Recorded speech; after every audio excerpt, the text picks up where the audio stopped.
بسم اللہ الرحمن الرحیم۔ حضرت صلی اللہ علیہ وسلم نے فرمایا جو کوئی رمضان میں راتوں کو ایمان رکھ کر اور ثواب کے لیے عبادت کرے اس کے اگلے گناہ بخش دیے جاتے ہیں۔ حضرت صلی اللہ علیہ وسلم نے فرمایا بے شک دین آسان ہے اور جو شخص دین میں سختی اختیار کرے گا تو دین اس پر غالب آ جائے گا اور اس کی سختی نہ چل سکے گی، بس اس لیے اپنے عمل میں پختگی اختیار کرو اور جہاں تک ممکن ہو میانہ روی برتو اور خوش ہو جاؤ کہ اس طرز عمل سے تم کو دارین کے فوائد حاصل ہوں گے، اور صبح اور دوپہر اور شام اور کسی قدر رات میں عبادت سے مدد حاصل کرو۔ نماز 5 وقتہ بھی مراد ہو سکتی ہے کہ پابندی سے ادا کرو۔ رسول اللہ صلی اللہ علیہ وسلم جب مدینہ تشریف لائے تو پہلے اپنی نانہال میں اترے جو انصار تھے اور وہاں اپنے 16 یا 17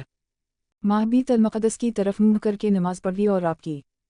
خواہش تھی کہ آپ کا قبلہ بیت اللہ کی طرف ہو۔ جب بیت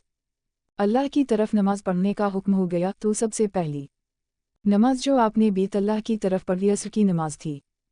وہاں آپ صلی اللہ علیہ وسلم کے ساتھ لوگوں نے بھی نماز پڑھی، پھر آپ کے ساتھ نماز پڑھنے والوں میں سے ایک آدمی نکلا اور اس کا مسجد بنی حارثہ کی طرف گزر ہوا تو وہ لوگ رکوع میں تھے۔ وہ بولا کہ میں اللہ کی گواہی دیتا ہوں کہ میں نے رسول اللہ صلی اللہ علیہ وسلم کے ساتھ مکہ کی طرف منہ کر کے نماز پڑھی ہے۔ یہ سن کر وہ لوگ اسی حالت میں بیت اللہ کی طرف گھوم گئے، اور جب رسول اللہ صلی اللہ علیہ وسلم بیت المقدس کی طرف منہ کر کے نماز پڑھا کرتے تھے یہود اور عیسائی خوش ہوتے تھے، مگر جب آپ صلی اللہ علیہ وسلم نے بیت اللہ کی طرف منہ پھیر لیا تو انہیں یہ امر ناگوار ہوا۔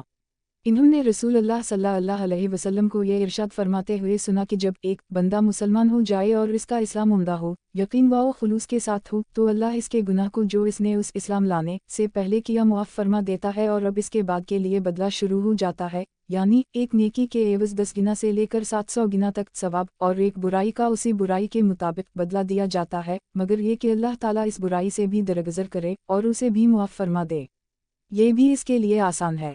رسول اللہ صلی اللہ علیہ وسلم نے فرمایا کہ تم میں سے کوئی شخص جب اپنے اسلام کو عمدہ بنا لے، یعنی نفاق اور ریا سے پاک کر لے، تو ہر نیک کام جو وہ کرتا ہے اس کے عوض 10 سے لے کر 700 گنا تک نیکیاں لکھی جاتی ہیں، اور ہر برا کام جو کرتا ہے تو وہ اتنا ہی لکھا جاتا ہے جتنا کہ اس نے کیا ہے۔ آپ صلی اللہ علیہ وسلم نے فرمایا جس شخص نے لا الہ الا اللہ کہہ لیا اور اس کے دل میں جو برابر بھی ایمان ہے تو وہ ایک نہ ایک دن دوزخ سے ضرور نکلے گا، اور دوزخ سے وہ شخص بھی ضرور نکلے گا جس نے کلمہ پڑھا اور اس کے دل میں گہم کے دانہ برابر خیر ہے، اور دوزخ سے وہ بھی نکلے گا جس نے کلمہ پڑھا اور اس کے دل میں ایک ذرہ برابر بھی خیر ہے۔